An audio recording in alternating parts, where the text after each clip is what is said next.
it's sort of like fishing. Figure out what kind of fish you're trying to catch, then find out where those fish are and what kind of bait those fish like. You have to be very specific about it because like you're not going to catch a shark in a pond like tuna. If you want this kind of fish, you need to know where that fish goes. Welcome to Career Coaching Secrets, the podcast where we talk with successful career coaches on how they built their success and the hard lessons they learned along the way.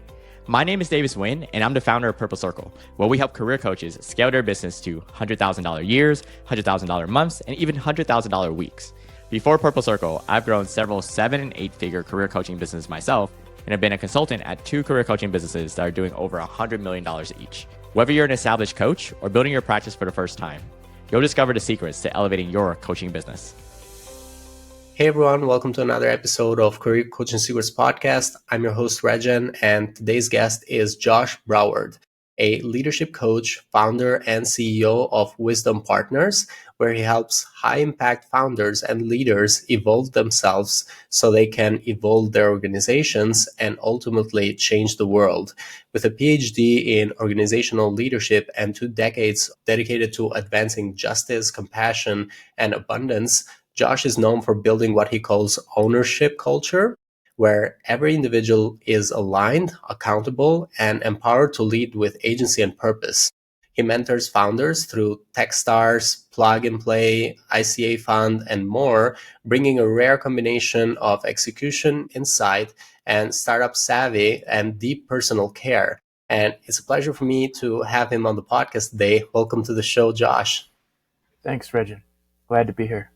It's a pleasure to have you on, Josh. Thank you for coming. I wanted to ask you, when it comes to your beginnings and you becoming a coach and then starting your coaching business, what inspired you to become a coach and then start this as a business? Yeah, it's kind of a long journey. One way to think about it is I've always been coaching, kind of from the beginning of my professional career. I've been a manager for 25 years, I guess. So I've always had people that I was trying to help become their best selves and do their best work.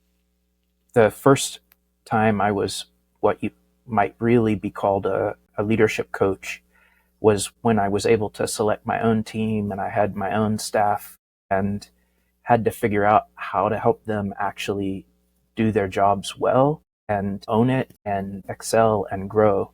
And so in that time, I had to really develop whole systems because I was in a nonprofit setting and there wasn't anybody to teach me really how to do it. So we started out with annual reviews and boy, that was pretty much useless. Everybody just forgot about them. Like we would set goals and then 6 months later was like, what are my goals? I don't even know. And then we did quarterly reviews and that was better, but not enough because people still 6 weeks in forgot their goals.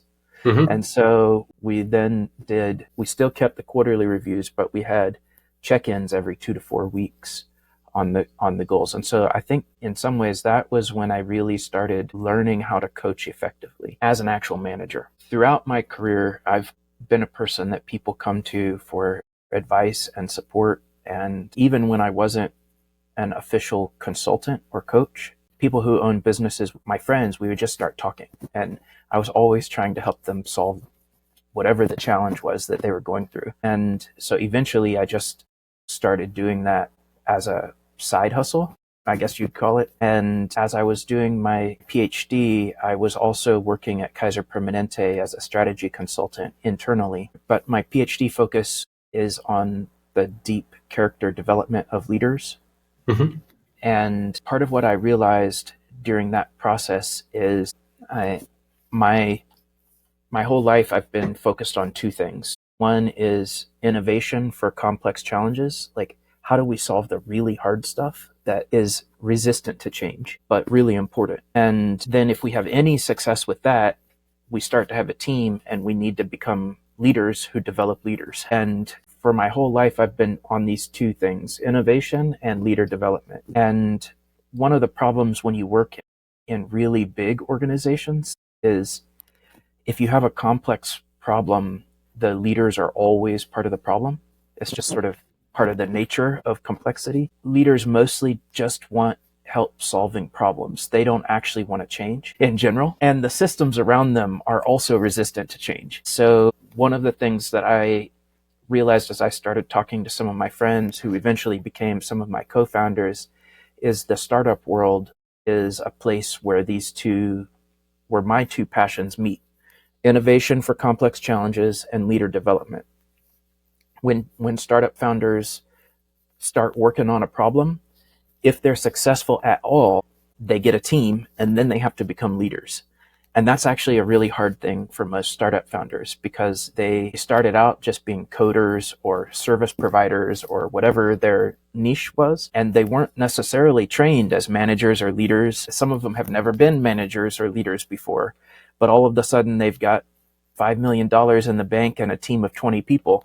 And they're like, oh, what do I do now? Like, why can't I get my team to do what I want them to do? It's because, well, you're still acting like a team captain instead of a team coach. Mm-hmm. And so that has become that whole sort of problem area was the genesis for us starting Wisdom Partners, because my co-founders, between the 4 co-founders and our core team, we have about 15 exits. So they've started and sold lots of companies. Mm-hmm. And we together realized being a startup founder is super hard, and it's never going to not be hard, but it doesn't have to be as hard as it is right now, because there are people who can help founders along in the journey. And so we wanted to be the people who share the wisdom that we've learned the hard way, Mm-hmm. and with people who are in the process now, so they don't have to make all of the same mistakes we made. They can make different ones and avoid some of the pain that we went through. So that's sort of how we got into this. So generally, when we think about the ideal client profile for you is founders and the industry, is it only tech or does it go beyond that? That's a question we get a lot. We mostly work with startup founders. We get a few other clients who are in some other space. And because they're startup founders, they tend toward the tech side, some variation of tech. It could be software or hardware or climate tech or health tech or AI or whatever. Startup space is mostly tech, but we get some service providers like a media company, an events company, that kind of thing. But we don't have a specialty within that, because we're not actually consulting on the technology or the service or the work itself. We're consulting and coaching on the leadership process. So who are you as a leader? How do you organize your team? How do you run your business? Those are the things that we work on, and that is industry agnostic. And when you think about the engagement or the program that the clients that you work with go through, how would you describe that engagement? Is there a certain program of certain length that they work with you, or is it deeply personalized to the founder? How would you describe that? The short answer is it's deeply personalized based on what they need. The longer answer is we have a variety of different ways to engage. So, for example, our shortest, kind of easiest entry point is a group coaching session. One of them we have is for pre-seed founders. Mm-hmm. So people who are raising for the time. It is a 3-month commitment and it's only $500. So it's a pretty light ask, and they get to practice their investor pitch, their sales pitch, share real life challenges. The group is always between 5 and 10 people. So it's really interactive, and it's just an easy way for people to sort of jump in. Then we also do one-on-one coaching. For that, one way to explain it is the curriculum is your life or business. So what we talk about depends entirely on what is most important to you at this time. And we have a pre-work forum that helps people prepare and kind of do some self-assessment and identify the main things they want to talk about. Then we also do retreats or offsites. So a couple of times a year, we take mixed groups of founders away for true retreats. They're very restful. There's a lot of reflection and community building. But then we also do for founders who have just raised a significant funding round, usually over $1 million, we encourage them to take their leadership team away, or sometimes their whole company if they're still pretty small, for an offsite intensive. And we stop calling these retreats because they are not restful. They are really hard work, but you put in 3 or 4 12-hour days and you make about 3 or 4 months of progress because you get so aligned and so crystallized on what you're trying to do. And so sometimes that's all people do with us, is just that one retreat. Then other times we do what you might call consulting, and that's where we get really involved with a company on a specific project. And that is just the duration of the project. So we're working with a digital marketing company right now to help them really upgrade their annual review process and their compensation calibration, so they can make sure they're paying people fairly, whether they live in the Philippines or Argentina or Miami. Yeah, interesting. And so it's both coaching and consulting in the offers that you offer. Right now, when it comes to your clients finding you or you finding them, what would you say, and this is a question that coaches are going to find beneficial to hear, what would you say is a marketing channel that has worked very well for you? So far, there are two. Well, we do 3 things. 2 are working. 1 is so-so. The thing that it most consistently works for us is going to and hosting events. I try to go to 1 event for our target audience, which is startup founders, every week, 1 or 2. And we also host dinners for startup CEOs or venture capitalists. My co-founders hosted a backyard barbecue in LA.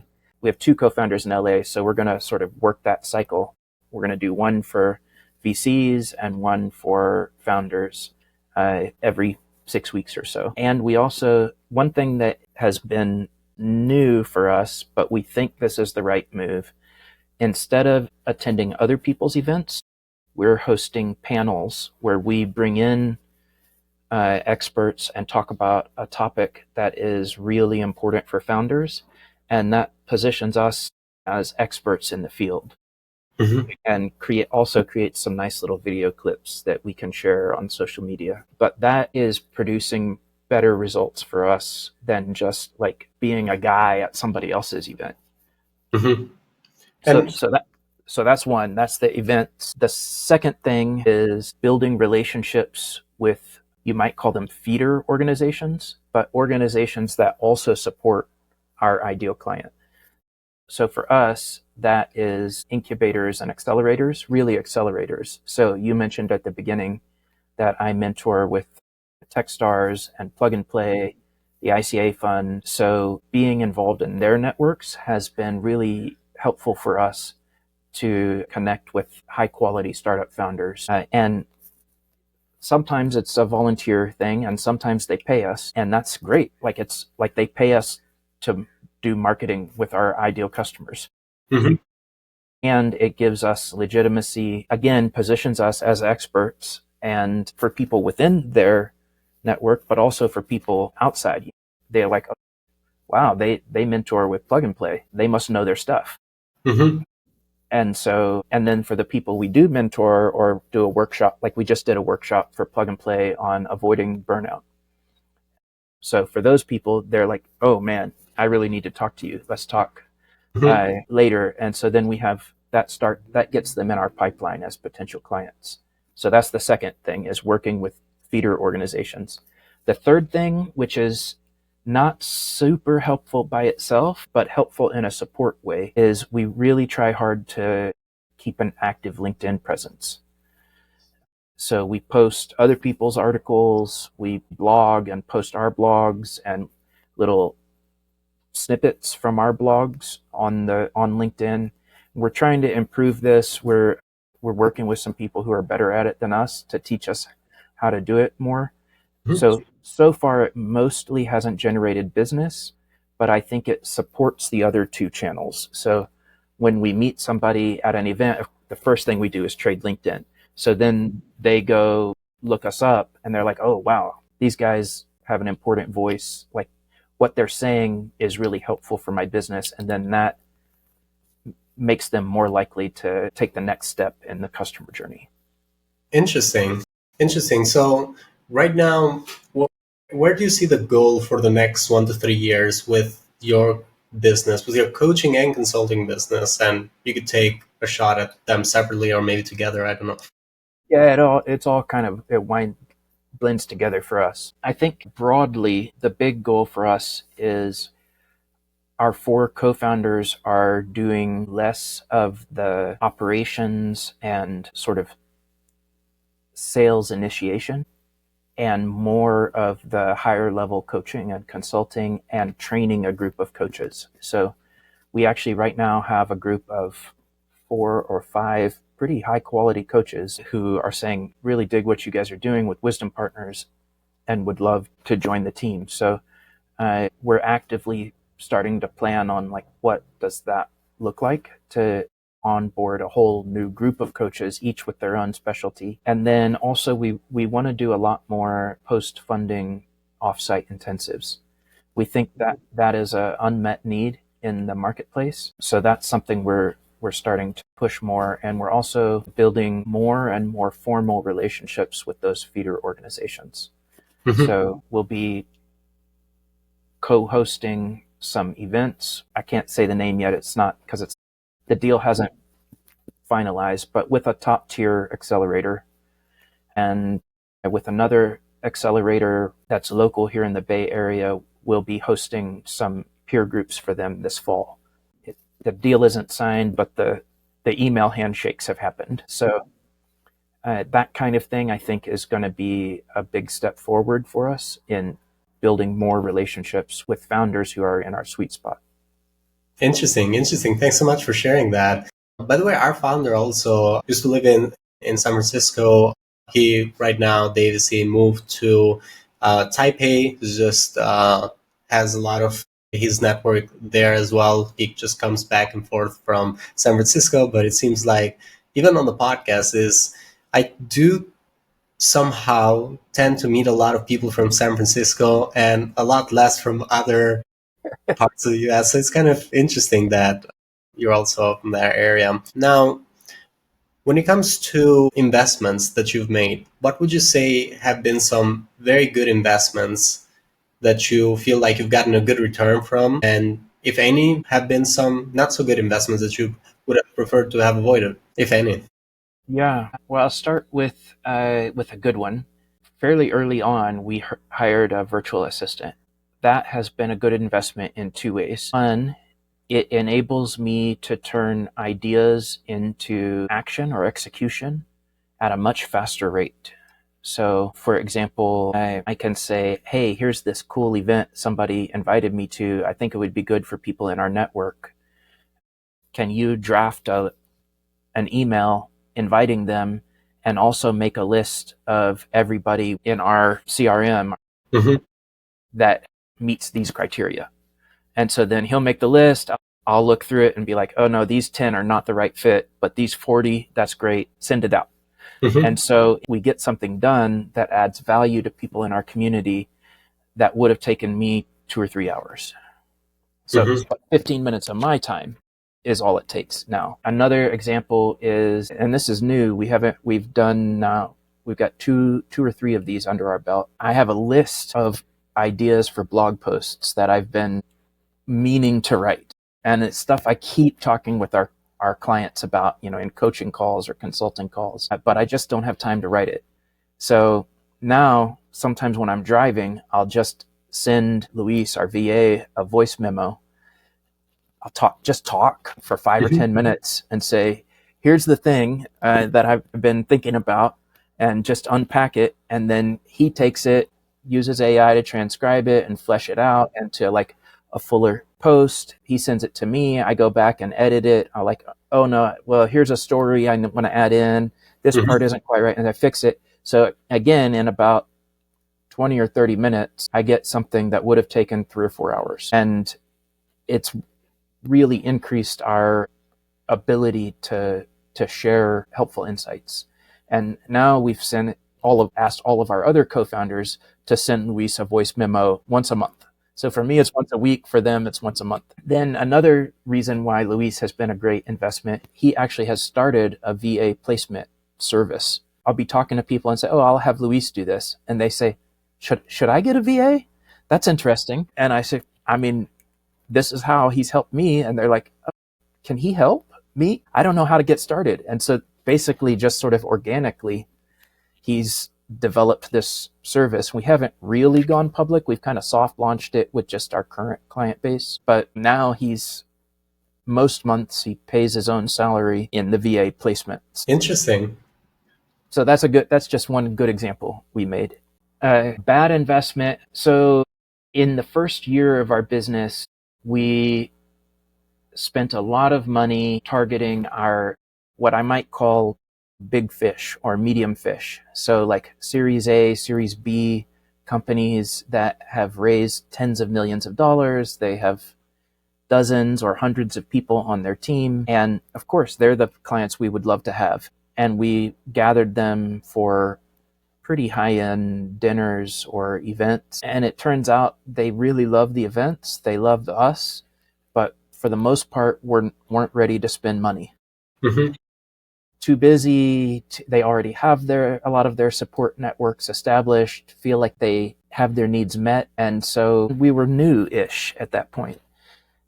And so what we have discovered is it's more effective for us to fish further upstream, for instead of medium to big fish, small to medium fish, Mm-hmm. and help them grow into the medium fish that we want to have. And the nice thing too is the small to medium fish, they're happy with tacos and margaritas. They don't need steak and expensive wine. So the backyard barbecue is great for them. And actually the bigger fish are fine with the backyard barbecues too. They don't care. Like, I think we sort of tried to be fancier than we needed to be. Interesting. And you don't do that anymore, right?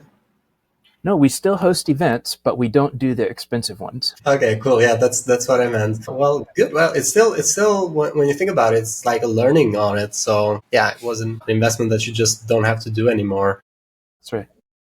But right now, what would you say is the challenge that you're trying to solve for next in your coaching and consulting business? Where do you see the bottleneck right now? I think the piece that we're still trying to solve is how do we expand beyond founder-led sales? Everybody wants to work with the founders, and we're not really big enough yet to pay for like a full-time salesperson.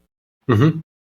So piece we're still trying to unlock is passing clients to other coaches within our network and having other people besides our founders be the ones who are going to the networking meetings and making the initial contacts. So I think we're inching forward on progress there. Mm-hmm. But for us, demand is still a push. Like, we're still actively pushing to connect with new customers. It's not yet a pull where the new customers are coming to us and we don't even know how they found us kind of scenario. It happens sometimes, but not super often. Okay, so right now, is it also you taking some of these meetings, some of these sales meetings? Yeah.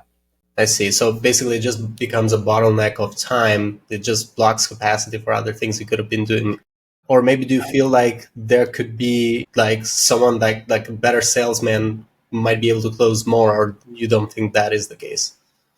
Yeah, that's a hard one for what we're doing, because I don't know if it's like this for all coaches, but for us and our work with founders, it's incredibly high trust. So we have mostly stopped selling, as in trying to convince people to buy our stuff. Instead, what we do is give something valuable, maybe a free coaching session or Mm-hmm. a free strategy session. And then at the end, we just say, was this helpful? And would you Mm-hmm. like to do more of it? And if they don't, fine. There's no pressure. Let us know when we can be helpful to you again. But that sort of detached, we care about you, but we're not pushing you approach has been, not only is it more helpful in actually closing sales, it's also more helpful in taking the stress off for us, because we're just like, well, we're just here to serve people. Mm-hmm. If they want our help in like a paid capacity, great. If they don't, we'll just keep sharing the love and it'll come back to us. And it's a very good approach because sometimes especially with the type of clients you're working with, it could just be timing. And if you approach to it with a sales kind of like an aggressive sales approach, you might be burning it for later when they could just like come back later if the approach was kind of like more on the kind of like lighter, casual, if this is what we're doing. Yeah, I love that you're offering value up front too. It's kind of similar with also when we think about our case. I don't know about exactly the coaches themselves, but we also work in a similar setting where we're helping coaches with their businesses, and we find that there is just that value upfront type of setting, and it's not really selling. Yeah, one of the things we learned, or at least got explicit about, maybe a year and a half into the process, was a short principle. Credibility comes through transformative experience. So people have to have an experience that transforms them. And then they're like, oh yeah, dude, you guys are great. Like, how do I get more transformation? Mm-hmm. And another one that's kind of precedes that one is we give before we ask. Yeah. Thank you. Thank you so much, Josh. And thank you for taking the time.